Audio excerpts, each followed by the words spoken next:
Ce matin, comme d'habitude, avec joie, je vous apporte le message que le Seigneur a déposé sur mon cœur pour chacun d'entre nous et chacun de ceux qui nous entourent, où vous pourrez être les relais de ce message que le Seigneur nous envoie.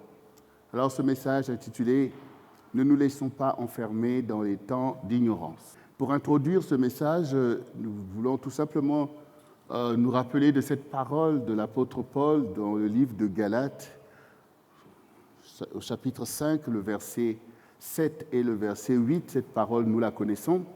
« Vous couriez bien. Qui vous a arrêté pour vous empêcher d'obéir à la vérité? Cette influence ne vient pas de celui qui vous appelle. Vous couriez bien. » Il est vrai que la vie d'un croyant dans l'Église du Seigneur est une course. Et quand on fait une course, ça veut dire qu'il y a un objectif à atteindre et que cet objectif est important. Une course veut dire qu'on y met un empressement. Et s'il y a un empressement dans cette course, ça veut dire que le prix est élevé. Je ne pense pas que les gens puissent déployer les efforts comme nous voyons si c'est pour aller obtenir quelque chose qui n'en vaut pas la peine. Et c'est pour ça que l'apôtre Paul lui-même, qui a couru, et nous connaissons son témoignage, qui a couru pour saisir cette vocation céleste, jusqu'à déclarer à la fin de ta vie que, voilà, j'ai achevé la course. J'ai combattu le bon combat. J'ai gagné cette couronne. Le Seigneur me la donnera parce qu'il est un juste juge. Un juste juge, ce n'est pas un juge complaisant, bien sûr. Ce n'est pas un juge inique. C'est un juge, tout simplement, qui récompense l'obéissance, l'effort, la justice que chacun aura pratiqué par la volonté de Dieu. Et parce que le Seigneur sait ces choses, il sait aussi nous aider à gagner. Parce qu'il dit lui-même, à celui qui vaincra, je lui donnerai de s'asseoir sur mon trône. Donc vous voyez vous-même le prix. Je lui donnerai de s'asseoir sur mon trône. Comme moi j'ai vaincu et que je me suis assis sur le trône de mon Père. Vous voyez? Donc, il est là avec nous pour nous enseigner. Et le fait même que nous soyons ici, et tous les dimanches, et les programmes en plus, et il nous exhorte, comme tout à l'heure, au quotidien, à courir, montre combien le Seigneur désire nous voir s'asseoir sur ce trône. Parce qu'il dit à son Père que là où je suis, je veux que mes disciples y soient aussi, afin qu'ils voient ma gloire, celle que tu m'as donnée avant que le monde soit fondé. Donc, au quotidien, quand nous nous tenons là, pour pouvoir t'annoncer la voie que tu dois suivre, t'enseigner les choses que tu dois pratiquer, c'est la volonté de ton Dieu de te donner ce prix. C'est l'œuvre qu'il a accomplie à la croix en te montrant lui-même que cette vocation mérite tous les sacrifices, y compris d'aller jusqu'à mourir lui-même sur cette croix. Et il ne cesse de nous dire, vous n'avez pas encore souffert jusqu'au sang pour vaincre notamment le péché.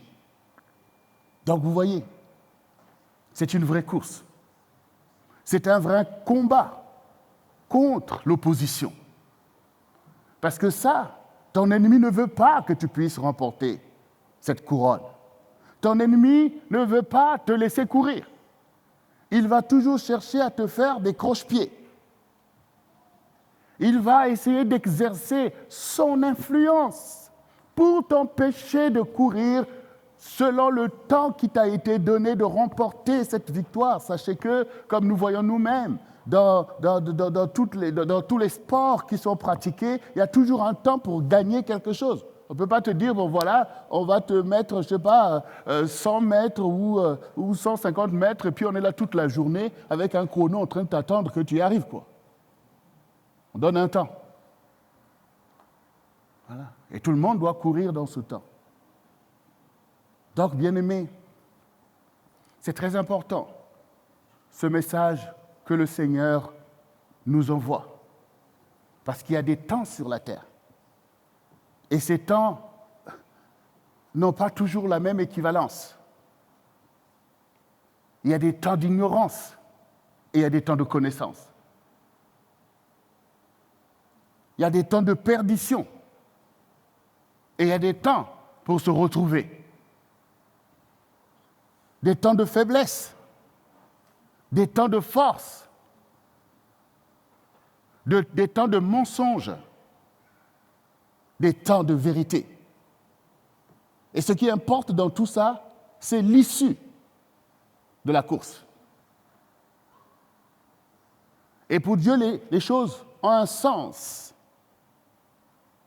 Les choses ont un sens. Mais Satan travaille à tourner le sens pour toi, à te rendre insensé au quotidien.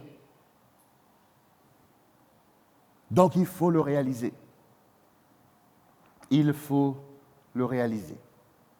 D'abord, premièrement, rappelons-nous cette parole que nous aimons rappeler à juste titre quand nous disons « Dieu ferme les yeux sur les temps d'ignorance ». Qu'est-ce que ça veut dire? Acte 17, du verset 28 au verset 31, lisons la parole du Seigneur. « Car en lui, nous avons la vie, le mouvement et l'être. » C'est ce qu'ont dit aussi quelques-uns de vos poètes. De lui, nous sommes la race. Ainsi donc, étant la race de Dieu, nous ne devons pas croire que la divinité soit semblable à de l'or, à de l'argent ou à de la pierre sculptée par l'art et l'industrie de l'homme. Dieu, sans tenir compte des temps d'ignorance, annonce maintenant à tous les hommes, en tout lieu, qu'ils aient à se repentir parce qu'il a fixé un jour où il jugera le monde selon la justice par l'homme qu'il a désigné, ce dont il a donné à tous une preuve certaine en le ressuscitant des morts. C'est la prédication de l'apôtre Paul ici au peuple et aux philosophes d'Athènes. Et c'est important pour nous puisqu'il nous est parlé du fait que Dieu ne tient pas compte des temps d'ignorance. Et quand nous entendons une telle parole, bien sûr, nous sommes bien contents parce qu'on sait bien nous-mêmes que dans ces temps d'ignorance, on en a fait des choses. Et donc, c'est avantageux que Dieu ne puisse pas en tenir compte de ces temps. Mais l'important, c'est de comprendre ce que ça veut dire. Et si Dieu, lui, ne tient pas compte de ces temps, est-ce que toi, tu peux ne pas tenir compte de ces temps-là? Chaque temps a une conséquence.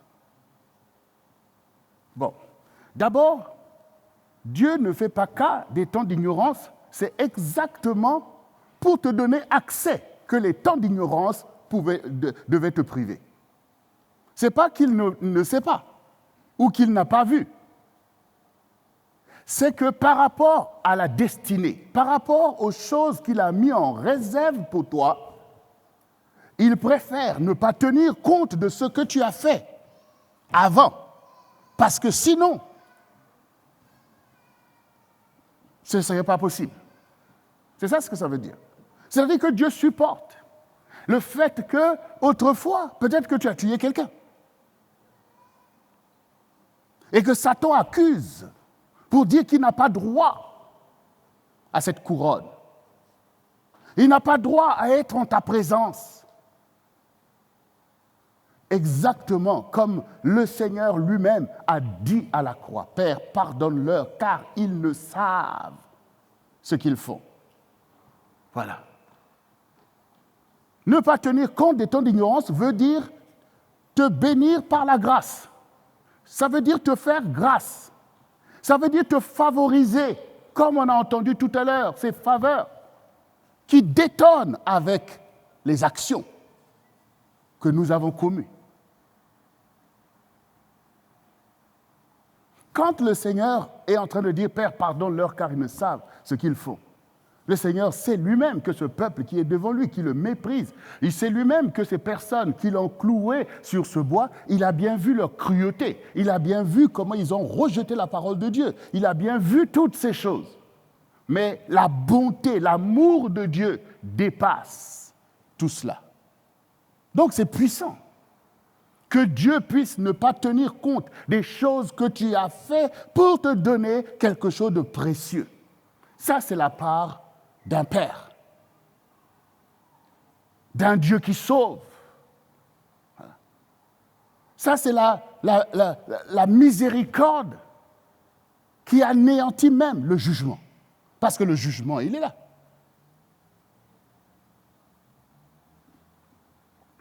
Donc, c'est pour nous faire bénéficier des choses que nous ne méritons pas, que Dieu ne prend pas compte des temps d'ignorance. Alors, nous en sommes contents, parce qu'on ne serait pas là. Et nous ferons bien, nous aussi, déjà d'agir ainsi envers ceux qui nous entourent, envers ceux vers qui Dieu nous envoie. Parce que nous ne pouvons pas, d'une part, exalter la compassion, la bonté de Dieu, et de l'autre, se laisser instrumentaliser par le diable pour nous juger à longueur de journée. Mais tu es ceci, tu étais ceci. Renvoyez toujours les autres vers ce qu'ils étaient pour les accabler. Non pas pour les édifier, parce que l'édification, bien sûr, c'est nécessaire. D'ailleurs, quand on lit la Bible, on voit bien que Dieu rappelle aux enfants d'Israël et à nous-mêmes, là où il nous a pris. Voilà. Il ne faut pas aussi se tromper aussi. Il ne faut pas se tromper. Parce qu'il y a aussi des personnes qui pensent que dès qu'on parle des choses passées, oui, tu me rappelles toujours, tu me rappelles. Quand c'est pour s'édifier, pour s'encourager, au contraire, à aller de l'avant, l'histoire sert à nous enseigner.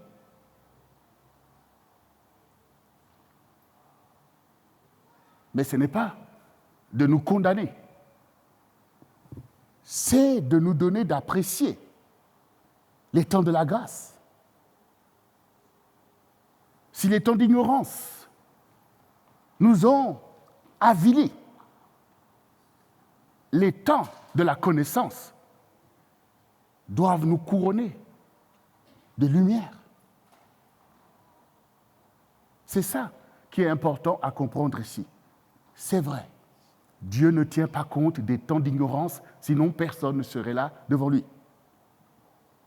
Mais parce qu'il est Dieu, parce qu'il nous aime, parce qu'il a formé une destinée pour nous, alors il ne tient pas compte de ces choses pour pouvoir te donner accès.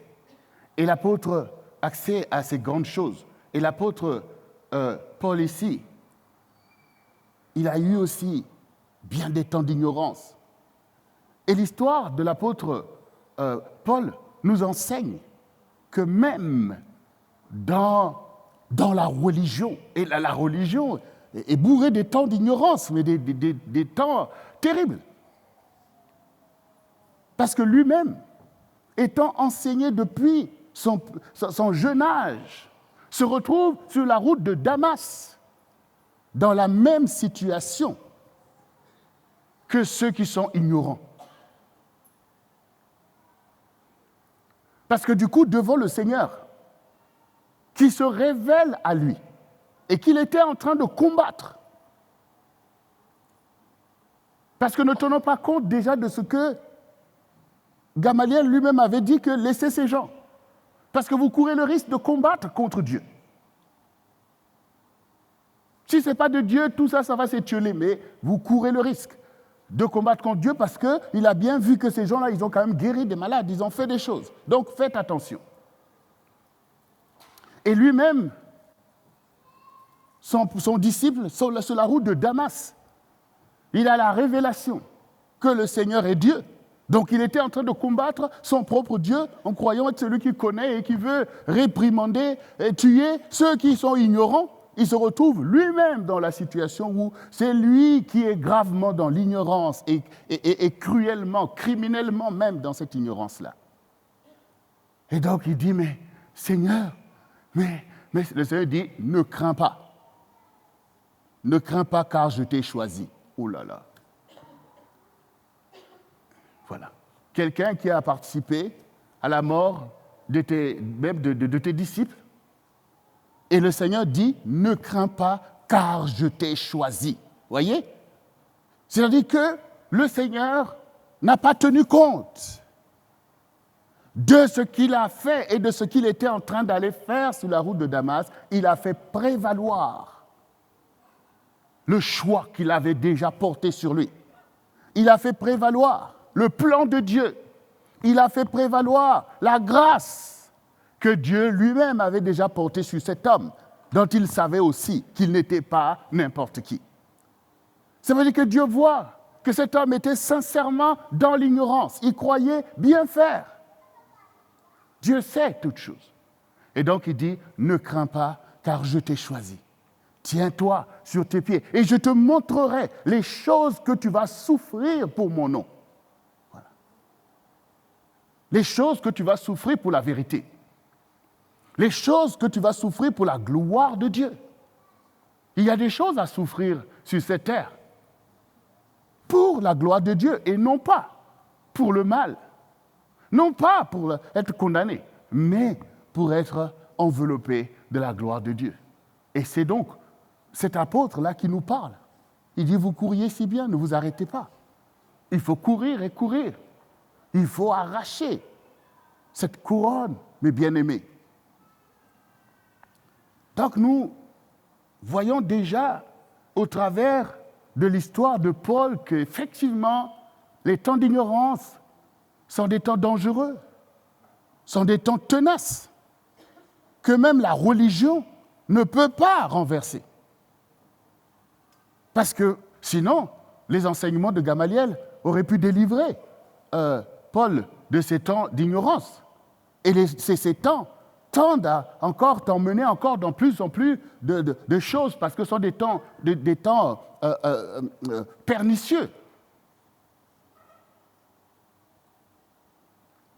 Mais c'est la révélation qui vient à bout de ces temps. C'est la révélation. Ce n'est pas la religion. C'est la révélation de Dieu, de la vérité et de la gloire de Dieu qui vient à bout de ces temps d'ignorance et leurs liens cruels et mortels, comme nous l'avons vu ici. Donc ici, la volonté de Dieu, c'est que nous puissions, comme nous l'avons vu ces derniers temps, connaître qui est celui qui révèle Dieu et qui révèle cette puissance qui nous délivre. Le Seigneur, notre Dieu, avec qui nous devons communier comme nous l'avons entendu ces derniers temps. Parce qu'il est puissant pour nous délivrer de ces temps, comme il a délivré notre apôtre, Paul. Et ces temps doivent être achevés par un vrai repentir. Un vrai repentir. Pas comme on entend tout à l'heure, on commence à courir, on s'arrête. Parfois, on fait volte-face. On repart vers les choses qu'on a vomies. Ou alors, on reste dans la confusion. Et toutes ces choses que nous voyons montrent que l'ennemi de ton âme, l'ennemi de ton âme. Quand on dit que Satan est l'ennemi de ton âme, ça veut dire qu'il veut ton âme dans les ténèbres. Il veut ton âme dans la poussière, pas dans la gloire de Dieu. C'est pour ça qu'il est l'ennemi de ton âme. Parce que ton âme sent de la détresse. Donc, il est l'ennemi de la gloire de Dieu dans ton âme. Il est l'ennemi de la faveur de Dieu pour ton âme. Il est l'ennemi de la vie éternelle pour toi. Donc, il va vouloir retenir ton âme dans les ténèbres. C'est ton ennemi. Donc, comment tu vas faire si tu ne cours pas? Comment tu vas faire si tu ne combats pas ton ennemi qui fait l'opposition devant toi et qui veut te séduire par les temps d'ignorance? Oui, c'est clair que quand on commence à écouter l'enseignement de la parole de Dieu, il y en a beaucoup qui finalement préfèrent se réfugier dans les temps d'ignorance. Voilà. Et qui souhaitent même que dans l'Église, on te dit tout simplement Dieu est bon, ça va aller, Dieu, c'est pas par les œuvres qu'on est sauvé, et tout ça, pour que tu puisses continuer à rester dans tes temps d'ignorance, où tu ne souhaites pas savoir si ça c'est bien ou pas, pour continuer les mêmes choses. Non, l'Église est là pour abolir les temps d'ignorance. Et le Seigneur dit que la connaissance doit augmenter. C'est la connaissance qui abolit l'ignorance. L'ignorance, ce n'est pas un privilège, l'ignorance. Ben oui, parce qu'on pourrait dire, ben oui, parce que, oui, moi, quand j'entendais une parole comme ça, Dieu ferme les yeux sur les temps d'ignorance et dit, ah, merci l'ignorance. Ah ouais, parce qu'aller ceci, se convertir, changer, aller faire tout ça, c'est compliqué. Oh, il faut rester dans l'ignorance. Comme ça, Dieu, il dit, oh, lui, il ne sait pas. Allez, ce n'est pas par l'ignorance qu'on va dans le royaume de Dieu. Ben oui, comme si maintenant, quelqu'un peut enseigner à son enfant, reste bébé, c'est mieux pour toi. Oui, c'est ça en fait, ça revient à ça. Refuser l'enseignement, refuser la vérité, refuser la maturité spirituelle, viendrait à dire que Dieu peut nous encourager à être des bébés éternels. Voilà. Mais un bébé, il ne peut rien faire. Il est là tout simplement par la grâce de ceux qui prennent soin de lui. Et s'il arrive quelque chose de grave, de dangereux qui attaque tout le monde, sa vie est en premier sujette à la perdition. Vous voyez ? Et donc, du coup, Dieu fait de telle sorte que nous, les parents, nous puissions aménager pour le bébé, pour l'enfant, des temps de grâce où nous faisons tout pour veiller à son intégrité, jusqu'à ce qu'il acquiert lui-même la maturité pour faire face à ces challenges. Et ces temps sont des temps où on enseigne. Et on voit bien qu'aujourd'hui, de plus en plus, nous prenons l'avantage de pouvoir mettre nos enfants dans un processus d'enseignement. Voilà. Très tôt, à 3 ans, on emmène l'enfant à la maternelle pour qu'on puisse commencer à lui enseigner les choses, l'intelligence des choses de la vie. Et d'ailleurs, on se retrouve avec une jeunesse de plus en plus précoce, tellement qu'ils sont chargés de connaissances, d'interactions et tout. Et puis, voilà les choses que nous, les parents, apprenaient, je ne sais pas à quel âge, eux, très tôt, ils connaissent déjà toutes ces choses. Et beaucoup de parents sont dépassés parce que le foisonnement intellectuel des enfants est tellement fulgurant qu'à partir de 12 ans, tu ne sais même plus quoi dire à ton enfant.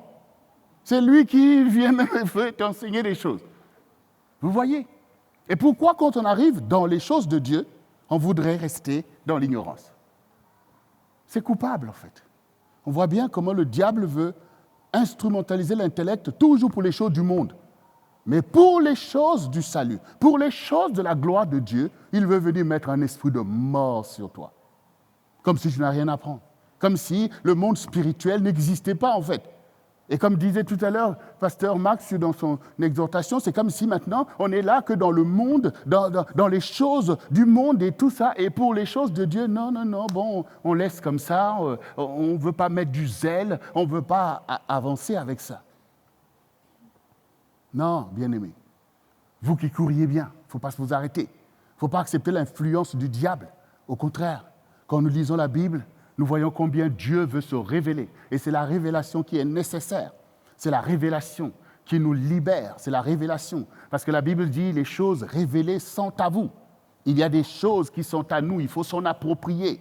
Il faut s'en approprier. Il faut que la lumière brille. Il faut que nous soyons nous-mêmes des sources de lumière pour ceux qui nous entourent, pour révéler les choses cachées, pour montrer des choses dans lesquelles Satan retient les gens dans les temps d'ignorance, en pratiquant des œuvres préjudiciables pour nous-mêmes au quotidien, dans notre culture du quotidien, accumuler des aberrations qui sont contre-indiquées par rapport à notre vie, des choses qui finalement amènent la destruction dans la vie des uns et des autres, dans la vie des familles, parce qu'on poursuit les aberrations que le diable a emmenées dans la culture du monde, qui sont l'esprit de mort. L'esprit de mort, l'esprit de péché, de convoitise, d'impudicité, toutes ces choses qui sont les choses des temps d'ignorance, mais qui enveloppent si facilement beaucoup d'élus de Dieu. Alors qu'il y a un royaume, alors qu'il y a la gloire de Dieu à recevoir et à déployer, alors que le Seigneur nous a fait procurateurs de sa paix dans une génération, il faut aller là où les gens sont dans les ténèbres pour qu'ils voient la lumière du Seigneur. Et il faut que Dieu arrive à nous donner ce zèle pour que les temps de la connaissance puissent accomplir leur œuvre, pour laquelle nous avons reçu des appels, que nous avons reçu des vocations, pour servir la lumière, pour servir la vérité, et non pas l'ignorance. Et non pas l'ignorance. Dans Ézéchiel 21, du verset 29 au verset 30, il est écrit « C'est pourquoi ainsi parle le Seigneur, l'Éternel, parce que vous rappelez le souvenir de votre iniquité, en mettant à nu vos transgressions, en manifestant vos péchés dans toutes vos actions, parce que vous en rappelez le souvenir, vous serez saisis par sa main. Et toi, profane, méchant prince d'Israël, dans le jour arrive, au temps où l'iniquité est à son terme. » C'est important de comprendre cette parole. Parce que tu rappelles le souvenir de tes péchés. Parce que tu rappelles le souvenir de tes iniquités. C'est-à-dire de ces temps-là d'ignorance. Parce que tu le rappelles. Par tes transgressions, en manifestant vos péchés, vous serez saisis par sa main. Bien. Ici, en fait, nos actions parlent plus fort que nos paroles.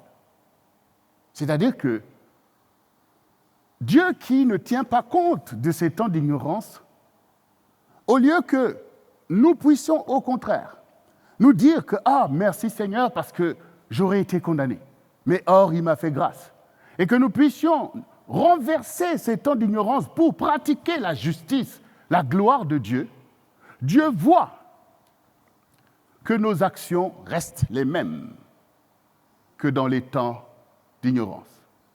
Il voit qu'on continue à marcher dans le péché. Donc, nos actions rappellent des temps d'ignorance. Et donc, le Seigneur dit, mais puisque vous voulez continuer à marcher comme dans les temps d'ignorance, maintenant, vous allez être saisis par sa main. C'est comme, en fait, un enfant qui refuse de se convertir, qui refuse de rentrer dans un temps nouveau, qui refuse de reconnaître que le mal est mal et que maintenant je dois pratiquer le bien. Voilà. Ça veut dire que même si nous n'aimons pas qu'on nous rappelle, comme je disais tout à l'heure, les choses qu'on avait fait autrefois, mais nos actions le rappellent clairement. Voilà. Est-ce que Dieu appelle à la conversion pour jouer? Souvenez-vous aussi de la prédication de Jean-Baptiste. Voilà. Oui, il dit, race de vipères qui vous a pris à fuir la colère à venir. Il faut se convertir. Il faut se tourner vers Dieu Pas seulement essayer de faire pratiquer ou déclarer des paroles. Oui, Seigneur, me voici, je me donne à toi, alors qu'au quotidien, vous continuez à pratiquer les mêmes choses. Non, bien-aimé, il faut quand même réaliser la gravité de la situation. Dans tes temps d'ignorance, tu prenais de la drogue. Et tu voudrais encore que dans l'église du Seigneur, que Dieu puisse fermer les yeux sur la drogue que tu continues à prendre. Donc, ça veut dire, bon, voyez, Seigneur, dans la forme, je suis là, Satan, reste là. Voilà. Et puis, on voudrait qu'on mette là, oui, Dieu est bon, oui, telle chose. Est-ce que Satan n'est pas en train de rigoler? Est-ce qu'il n'est pas en train d'accuser? Qu'est-ce que tu vas enseigner à ceux qui t'entourent? Dans les temps d'ignorance, tu étais dans l'impudicité, Dieu le sait, l'a vu.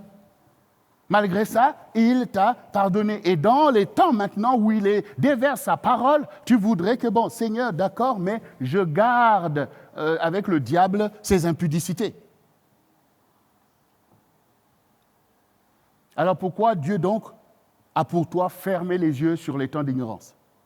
Si ce n'était pas parce qu'il pense que tu vas t'en repentir et pratiquer les œuvres pour lesquelles Dieu va être glorifié dans ta vie. Où Dieu va dire, « Ah, tu as vu mon serviteur ?» Dieu aussi veut dire à Satan, comme il a parlé pour Job.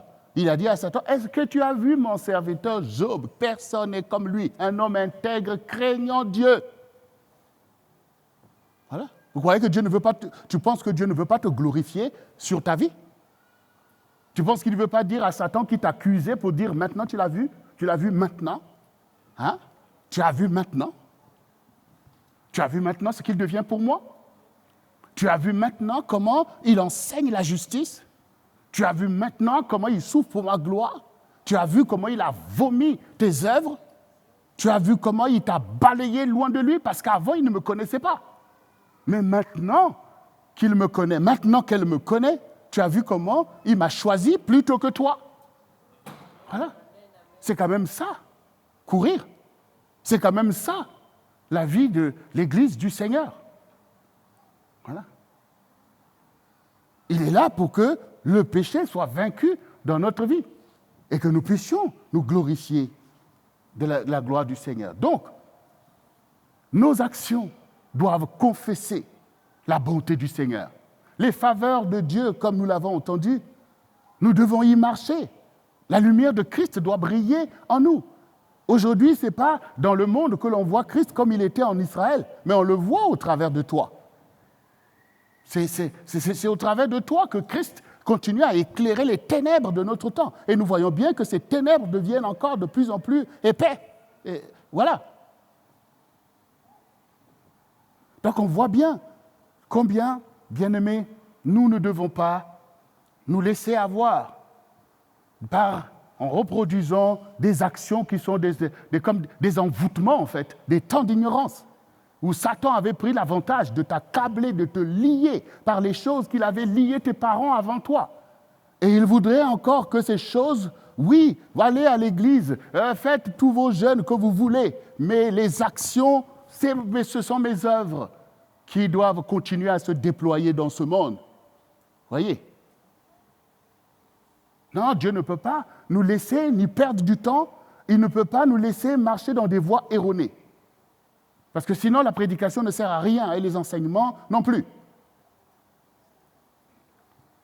Et donc, il y aurait comme ça, le bien, le mal, tout ça s'est mélangé. Et ben, voilà, donc à quoi ça sert donc de se convertir? Vous qui couriez si bien, Dieu veut que tu deviennes un maître. Un maître, c'est quelqu'un qui a été enseigné et qui est en mesure d'enseigner à d'autres. C'est ça, il y a une vocation. Le Seigneur est venu pour sauver ce monde. Donc, à partir de là, bien-aimés, nous devons briser les liens des temps d'ignorance. Nous devons briser les liens des temps d'ignorance. Ces temps veulent nous envelopper. Ces temps veulent nous rappeler en arrière. Parce que celui qui courait s'est arrêté à cause de l'influence des choses qui sont en arrière. Quand les anges sont venus pour délivrer Lot du pays de Sodome, qui devait être anéanti par le feu de Dieu, il leur a dit, partez, ne regardez pas en arrière. Et la femme de Lot, pourquoi elle a regardé? Pourquoi elle a regardé en arrière? qu'est-ce qu'elle voulait, qu'est-ce qu'elle regrettait là-bas en arrière. Et sa course a été arrêtée brusquement. Elle est devenue une statue de sel. Elle a péri. Oui, quand on se tourne vers Dieu, on a donné sa vie, on est baptisé, on est encore dans ce tracas, on est encore les choses du passé, il y a des choses encore pour lesquelles on veut s'enorgueillir, qu'on pense encore que c'est bien, il y a des choses qui sont encore là, oui, parce que, on veut tout mélanger, mais parce qu'au fur et à mesure qu'on t'enseigne, tu commences à réaliser que Dieu t'appelle à une vie nouvelle, à un monde nouveau, à un royaume différent du royaume du monde. Et ce qu'il veut, c'est tout simplement que tu prennes ta nouvelle nationalité et que tu puisses en être fier. Ouais. Parce que c'est le royaume de Dieu, où on pratique les choses de Dieu, où on prie tous les jours pour ressembler à notre Seigneur. Oui, bien-aimé. Et là, un autre apôtre, témoin de Jésus, celui qui était là, proche, l'apôtre Pierre, 2 Pierre, chapitre 1, du verset 5 au verset 11, qui nous dit « À cause de cela même, faites tous vos efforts pour joindre à votre foi la vertu, à la vertu la science, à la science la tempérance, à la tempérance la patience, à la patience la piété, à la piété l'amour fraternel, à l'amour fraternel la charité. Car si ces choses sont en vous, et y sont avec abondance, elles ne vous laisseront point oisifs ni stériles pour la connaissance de notre Seigneur Jésus-Christ. Mais celui en qui ces choses ne sont point est aveugle. Il ne voit pas loin. Il a mis en oubli la purification de ses anciens péchés. C'est pourquoi, frères, appliquez-vous d'autant plus à affermir votre vocation et votre élection, car en faisant cela, vous ne broncherez jamais. C'est ainsi en effet que l'entrée dans le royaume éternel de notre Seigneur et Sauveur Jésus-Christ vous sera pleinement accordée. Nous voyons que le chemin de la consécration est clair. Il est bien pavé par tout ce que l'on vient de voir ici, tout ce qu'on vient d'entendre. Voilà. À la fois la vertu. La vertu, c'est quand même de pratiquer des choses à la gloire de Dieu. Donc, pas tout simplement une fois je crois en Dieu, les païens aussi croient qu'il y a un Dieu. Voilà. Mais ta foi est rendue vivante par la vertu que tu pratiques. Voilà. Donc, pratiquer des choses vertueuses et au quotidien. Des choses qui glorifient Dieu, mais des choses aussi qui te bénissent et qui bénissent les gens autour de toi. Tes relations avec tes parents doivent être vertueuses. Et c'est quoi pour un enfant d'avoir la vertu vis-à-vis de ses parents? C'est d'honorer ses parents. Et pour les parents, pour leurs enfants, c'est de prendre soin de leurs enfants. Quelle est la vertu pour l'époux par rapport à son épouse? C'est d'aimer son épouse. Et pour l'épouse, par rapport à l'époux, c'est d'honorer son époux. Il faut qu'on pratique ces choses. C'est ça la vie du Seigneur.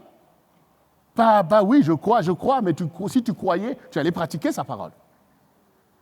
Voilà. Il ne faut pas se laisser piéger aussi de prétendre des choses que tu ne vis pas. Voilà. Le Seigneur nous aime, et pour nous aimer, il a cette foi. Et par cette foi, il a le sacrifice qui nous sauve. Courir, c'est pratiquer cette vertu. La tempérance, la patience, la piété, la science. Donc il y a la science, c'est la connaissance, c'est l'intelligence qui nous permet justement de vaincre l'ennemi qui veut encore nous séduire, qui veut encore nous priver de connaissance. Vous voyez, même quand on vous a enseigné des choses, Satan veut te priver de connaissance. C'est-à-dire qu'il vient erroner ce qu'on t'a appris. Il vient annihiler par la séduction. Ève connaissait que Dieu dit de ne pas faire telle chose, mais plutôt telle autre chose. Et puis Satan est venu pour annihiler cette connaissance, pour la rendre vaine, pour dire non, tu ne mourras pas. C'est ce qu'il fait encore jusqu'aujourd'hui. Il vient dans ta vie, oui, on t'a dit tout ça, mais non, mais quand on vit ta vie, mais non, Dieu est bon, ça va rien faire, tu vas faire ceci, tu vas faire cela. Donc, annuler la connaissance, alors qu'en pratiquant la connaissance, Ève avait la vie. Ça veut dire, l'arbre de la vie, de la vie, je mange tel arbre, je fais. Donc la connaissance vous donne la vie. C'est l'ignorance qui vous prive de la vie.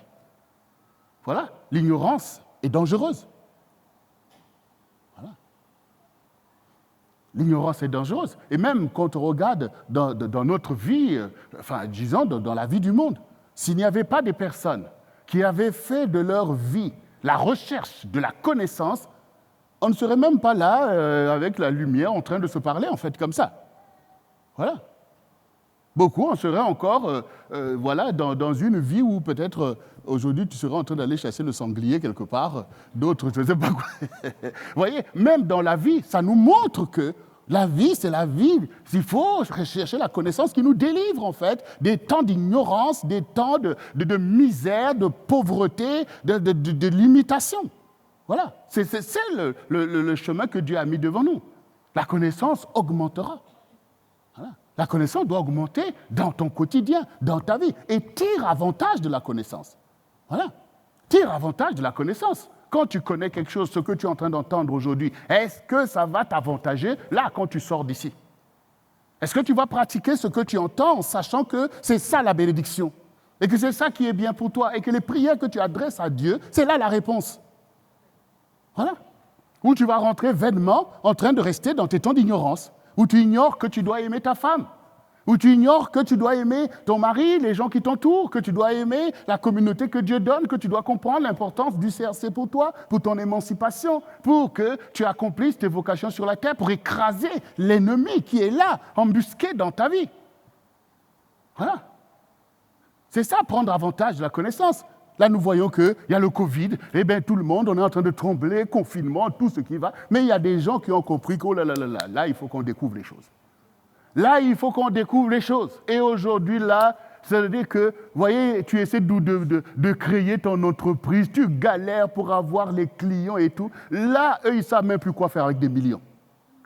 Les laboratoires, là, on dit, prenez des millions, livrez-nous les doses, ouh là là là là là. Je ne sais pas comment on va expliquer qu'en en une année, que les gens soient passés de 0 à des milliards. Et pendant que d'autres soient passés de, je ne sais pas, des millions à la pauvreté. Il y a des gens qui comprennent à quoi sert la connaissance. Voilà. La connaissance te permet d'avancer dans la grâce de Dieu, d'accéder à des choses mises en réserve. Pour toi et pour ceux qui t'entourent, et même pour ta génération. C'est important la connaissance pour le Seigneur. Et le Seigneur dit, j'ai beaucoup de choses à vous enseigner, mais vous ne pouvez pas les porter, mais le Saint-Esprit, quand le Saint-Esprit viendra, il vous enseignera toutes choses. Tant qu'au quotidien, quand tu vois telle chose, ce que tu veux, Seigneur, enseigne-moi comment faire ici, comment faire dans telle situation, comment faire. Et Dieu se fera le plaisir de te répondre. Quand tu arrives ici dimanche, moi je vois bien les témoignages des uns et des autres que, ah oui, ce que tu as dit, ça a répondu à ceci. Ben oui, on n'est pas là pour parler en vain, on n'est pas là pour faire des discours. Hein. Ah oui, je ne suis pas là pour faire des serments. Ah, c'était un beau serment. Non, je suis là pour que Dieu puisse m'utiliser pour te répondre, afin que tu puisses avancer. Voilà. Voilà. J'ai même déjà entendu ou vu des situations où quelqu'un, après avoir écouté l'enseignement ou la prédication, dire à l'autre, mais est-ce que tu as parlé de ma situation au pasteur? Oui, mais pasteur, voilà, on n'est pas là pour jouer, bien-aimé. On est là pour travailler. Et c'est dans ta vie que Dieu travaille. C'est dans ta vie. Si maintenant ce que Dieu dit ne vous concerne pas, mais il faut arrêter. On n'est pas là pour raconter des fables, en fait. Voilà, on n'est pas là pour pouvoir dire des choses pour nous amuser le dimanche. Non. Dieu est présent et il fait son œuvre pour propulser son peuple dans les bénédictions, pour répondre. Parce que quand les choses se passent dans vos vies, Dieu est là. Quand vous priez ou même que vous ne priez pas, il veut vous répondre. Il veut vous répondre. Mais Dieu attend un zèle pour que nous puissions avancer. Alors, bien-aimés, oui, nous voulons avancer avec le Seigneur, notre Dieu. Toujours 1 Pierre, chapitre 1 du verset 13 au verset 16. Soyons saints comme notre Dieu. Voici ce qui est écrit. C'est pourquoi, saignez les reins de votre entendement, soyez sobres, ayez une entière espérance dans la grâce qui vous sera apportée lorsque Jésus-Christ paraîtra. Comme des enfants obéissants, ne vous conformez pas aux convoitises que vous aviez autrefois quand vous étiez dans l'ignorance. Mais puisque celui qui vous a appelé est saint, vous aussi soyez saints dans toute votre conduite, selon qu'il est écrit, vous serez saints, car je suis saint. Et si vous invoquez comme Père celui qui juge selon l'œuvre de chacun, sans exception de personne, conduisez-vous avec crainte pendant le temps de votre pèlerinage. Voilà. Il faut que, dans la vérité, que la parole de Dieu devienne simple et claire à notre entendement. Parce que notre entendement n'est plus corrompu comme il était dans les temps d'ignorance, qui sont aussi des temps de corruption. Ce sont des temps de corruption. Voilà. Ce n'est pas parce que le Seigneur, dans son intercession, dans sa prière pour nous, nous dit « Père, pardonne-leur car ils ne savent ce qu'ils font ». Je peux vous dire que les pharisiens étaient bien déterminés à pouvoir faire périr le Seigneur. Ah oui. Il y a aussi des choses que tu faisais dans le monde que même la morale humaine ne te permettait pas de faire. Donc, du coup, c'est important pour nous que la parole de vérité devienne une parole limpide. Ça veut dire que ce que Dieu, quand nous lisons une parole comme « Soyez saints, car moi l'Éternel, je suis saint », ou quand Dieu dit « Je suis l'Éternel qui vous sanctifie », il faut que nous réalisons que pour Dieu, c'est vrai et c'est ce qu'il veut. Ça veut dire qu'au quotidien, tu sais quoi faire, puisque Dieu te demande d'être comme lui. Et il ne faut pas se dire que maintenant, ça c'est une parole philosophique. Donc, comment on peut être comme Dieu ? Mais tu peux être comme le Seigneur, puisqu'il est descendu. Et son témoignage sur la terre montre qu'il a aimé Dieu et il a honoré ses parents. Donc, aujourd'hui, c'est ce que le Seigneur veut tout simplement enseigner aux plus jeunes, aux adolescents, d'honorer leurs parents, de respecter les gens qu'on a mis là pour t'enseigner à l'école et tout. Et nous voyons que, parce que ces choses détonnent dans le monde, et on voit l'actualité aujourd'hui.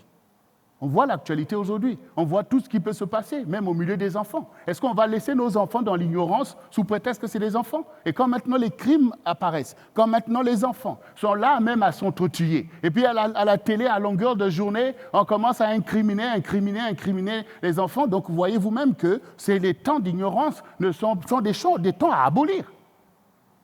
Il faut abolir ces temps, parce que ce sont des temps,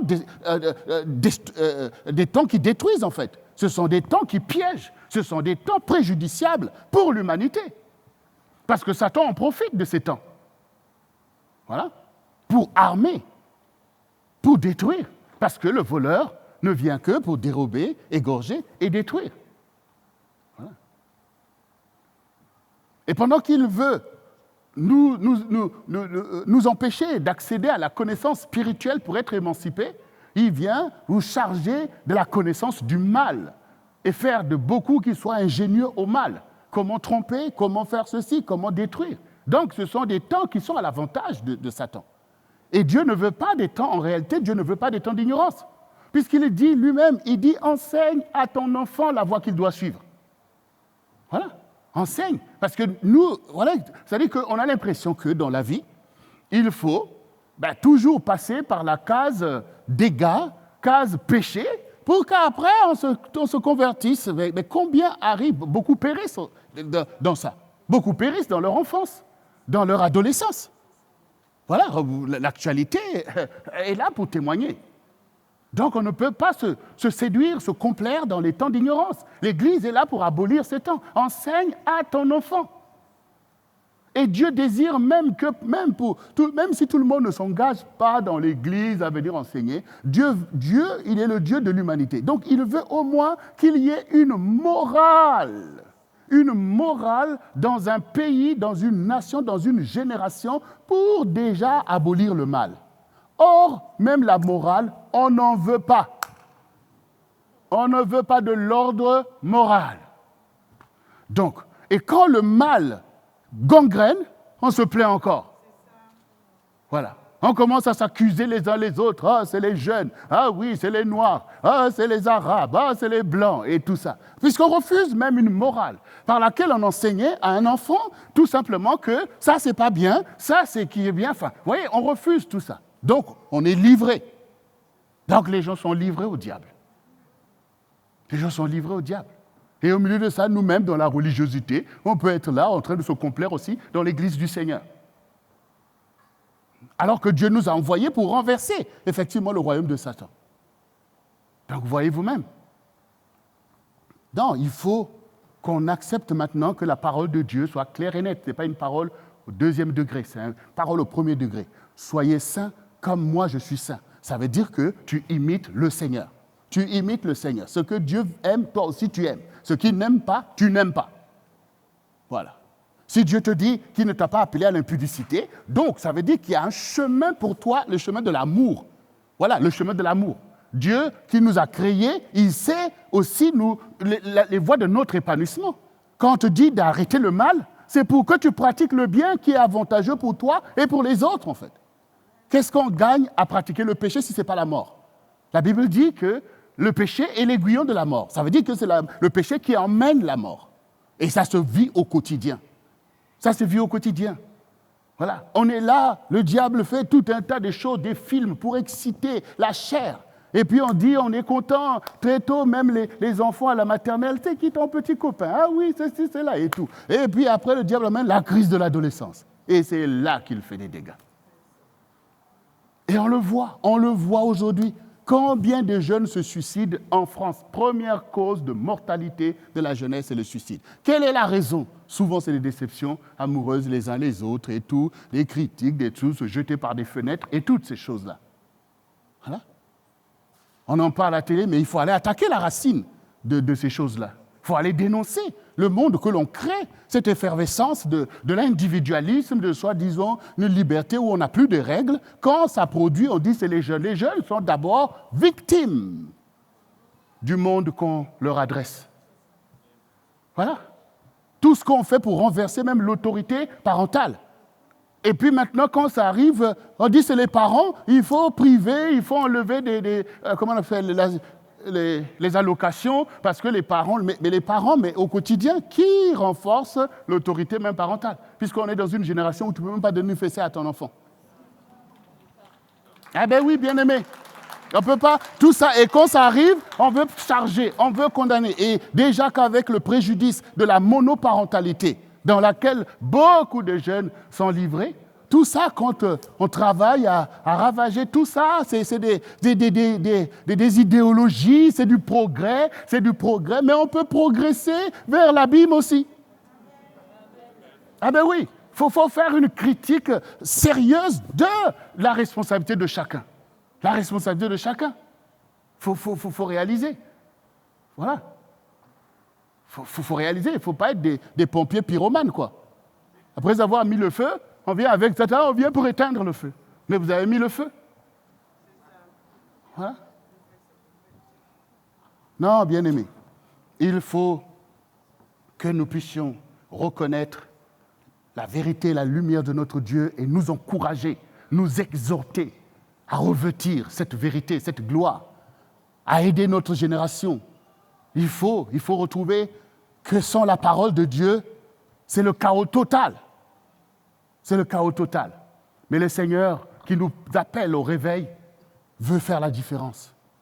Moi, je vois cette jeunesse qui se lève. Je vois cette jeunesse qui cherche sa lumière. Vous voyez, c'est comme dans la forêt. Vous voyez, il y a des plantes, quand ils sont là, que c'est couvert, qu'il n'y a pas de lumière. Dès qu'il y a un rayon de lumière qui rentre, l'arbre se penche pour aller chercher cette lumière qui est vitale pour sa croissance. Eh bien, moi, je vois les jeunes qui cherchent la lumière du Seigneur et qui seront prêts à être des sources de bénédiction pour tous ces jeunes qui périssent. Mais il nous faut du zèle. Il nous faut du zèle. Et c'est à ça que le CRC est appelé. Bien-aimés, nous allons terminer toujours avec l'apôtre Pierre, marchant pleinement dans la lumière du Seigneur, comme nous venons de l'entendre dans 2 Pierre, chapitre 1, du verset 17 au verset 19. Car il a reçu de Dieu le Père honneur et gloire, quand la gloire magnifique lui fit entendre une voix qui disait « Celui-ci est mon Fils bien-aimé, en qui j'ai mis toute mon affection. » Et nous avons entendu cette voix venant du ciel lorsque nous étions avec lui sur la sainte montagne. Et nous tenons pour d'autant plus certaine la parole prophétique à laquelle vous faites bien de prêter attention, comme une lampe qui brille dans un lieu obscur, jusqu'à ce que le jour vienne apparaître et que l'étoile du matin se lève dans vos cœurs. C'est ce que nous venons de dire. Nous avons été faits à l'image et à la ressemblance de Dieu. Et cela est dans notre esprit. Notre esprit veut tout simplement se lever au milieu de notre âme qui doit se soumettre à la volonté de l'esprit. Nous ne sommes plus conduits par l'âme qui s'égare parce que l'âme est aveugle, mais l'esprit voit. L'esprit est la lampe de ta vie. La parole que tu entends est esprit et vie. Donc, au lieu de continuer à être une personne émotive, parce que ce serait te perdre, parce que l'âme s'attache aveuglement à des choses, même quelque chose de mal, si tu habitues ton âme va penser que c'est bien. Donc, c'est pour ça que la parole parle à ton esprit. C'est pour ça que le Seigneur dit que Dieu est esprit. Ceux qui l'adorent doivent adorer en esprit et en vérité. Donc, c'est ton esprit que Dieu sollicite. Dieu sait que ton esprit connaît Dieu. Dieu sait que ton esprit rejette le diable. Mais si tu es dans l'assoupissement, si tu es dans l'esprit de mort, eh bien, ton esprit est lié au-dedans de toi. Donc, Dieu veut l'émancipation de ton esprit, et c'est par la connaissance, c'est par la prière, c'est par la vie de Dieu, afin que tu sois un esprit au service de Dieu au milieu de ta génération. C'est ce que nous venons d'entendre. Le Seigneur Jésus-Christ, qui cherche cette alliance avec nous, nous conduira. Il nous conduira dans la lumière du Seigneur, donnera la force de pratiquer la vertu. Oui. C'est lui que Dieu a élevé au milieu de nous. Donc nous devons nous attacher à lui.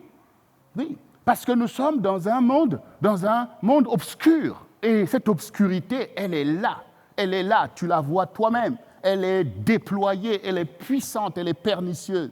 Mais quand tu entends la parole de ton Dieu, même si tu vas, je ne sais pas, à l'université, que tu entends toutes ces philosophies du monde, mais la parole de Dieu, la parole, c'est cette lumière qui brille au milieu des ténèbres.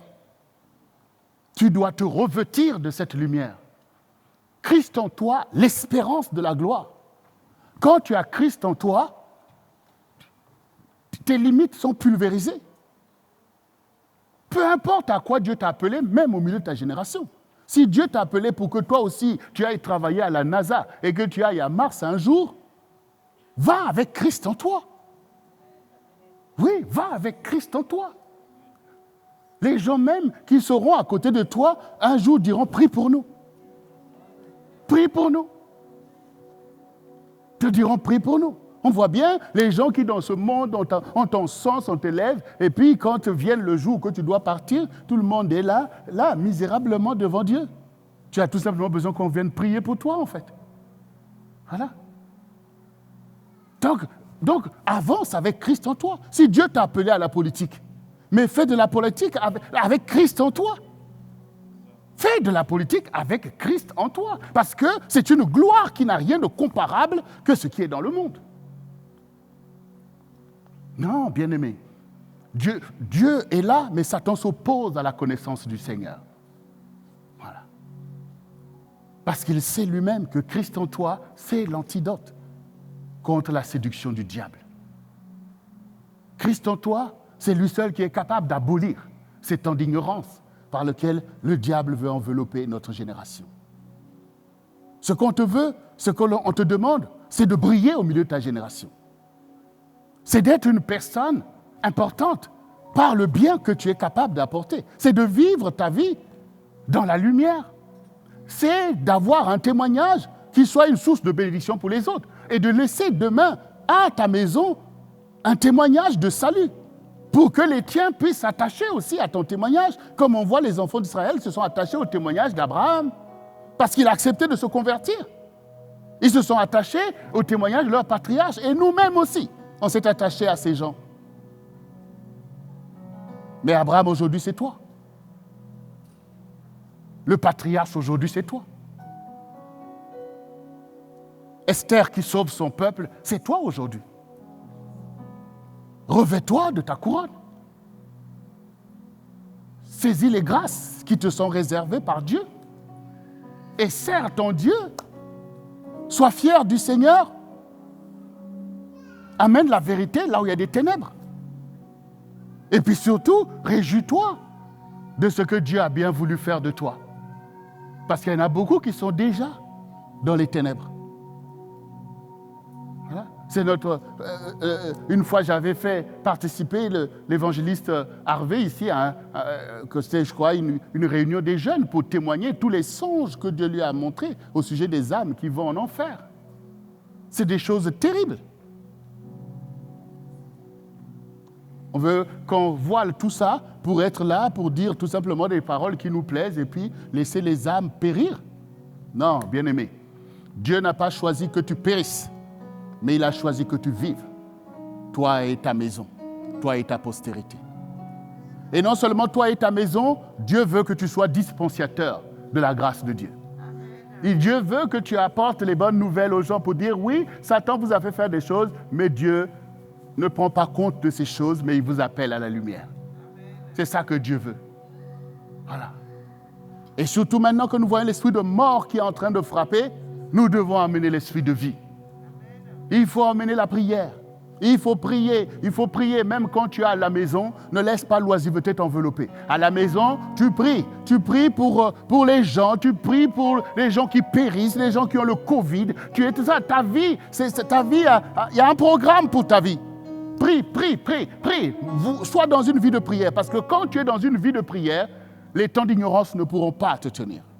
Satan ne pourra pas te ramener en arrière en Égypte. Non, parce que ta vie de prière fait que tu caracoles en tête sur ton chemin, dans tout ce qu'on a entendu. C'est une vie de prière au quotidien qui vous garde, parce que cette vie de prière vous donne l'humilité. Cette vie de prière permet à Dieu d'opérer. Cette vie de prière va toujours handicaper Satan dans ses actions.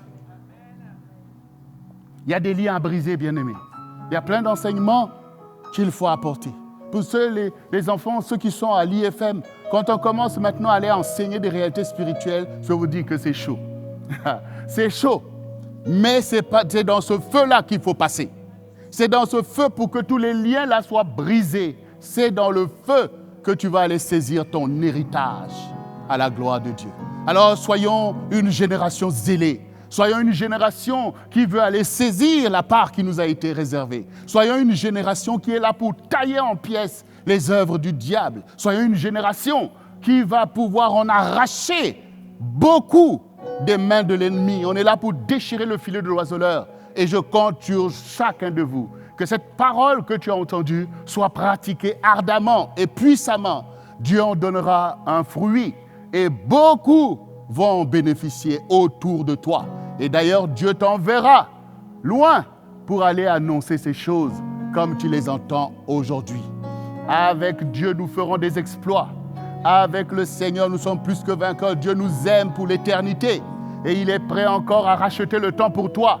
Tu n'as pas perdu parce que Dieu est encore là pour t'affirmer que je te veux à la tête, je te veux à l'avant, je te veux en haut. Alors dis oui au Seigneur aujourd'hui. Laisse les temps d'ignorance rester, car le Seigneur va les balayer, va les jeter. Mais sors d'ici libéré de toutes ces choses. Sors d'ici en aimant la connaissance. Sors d'ici en aimant courir en tête. Reprends ta place devant. Reprends ta place devant. Sors d'ici, marche vers ta destinée. Reprends ta place devant. Reprends ta place. Dieu est pour toi. Si Dieu est pour nous, qui peut être contre nous? Dieu est pour toi. Et ta génération a besoin de toi.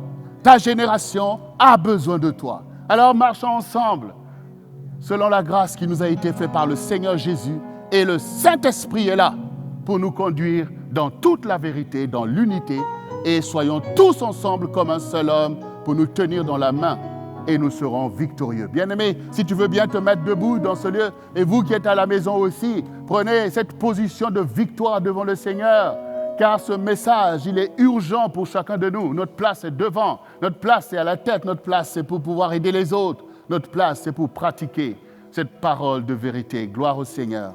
Alors répète après moi ces quelques paroles sur lesquelles nous allons prier. Seigneur Jésus, voici je te rends grâce, car ta parole est la vérité.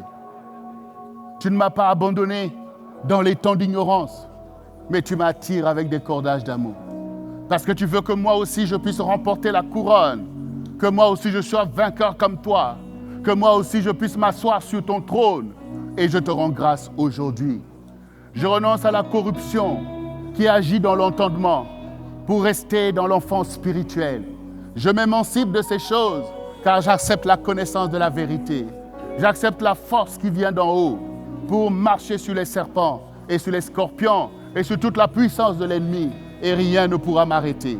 À partir d'aujourd'hui, je prends ma course pour aller jusqu'au bout car je n'ai rien à rechercher dans la vie d'avant, dans les choses abominables, mais je veux me revêtir de ta gloire, Seigneur, parce que tu es mon maître, parce que tu es mon Dieu et que je t'aime, Seigneur, que je veux être semblable à toi, je veux être avec toi aujourd'hui et éternellement.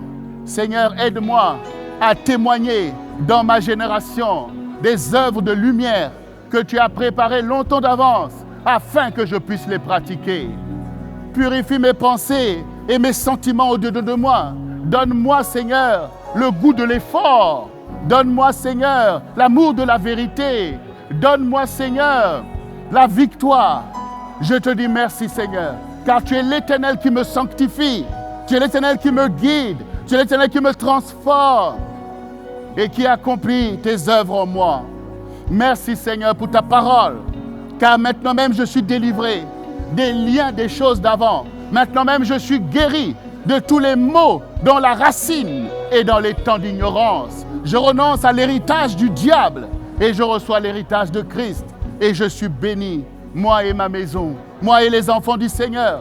Nous allons élever ta bannière dans notre génération, afin que ceux qui sont dans les ténèbres voient ta lumière, Seigneur. Révèle-toi, nous voulons voir ta gloire. Nous voulons jouir de tes grâces. Seigneur, accomplis pour moi la restitution par tes faveurs et tes grâces assurées. Je suis plus que vainqueur et je ne foule pas la grâce. Mais Seigneur, je te rends grâce pour ta grâce dans ma vie.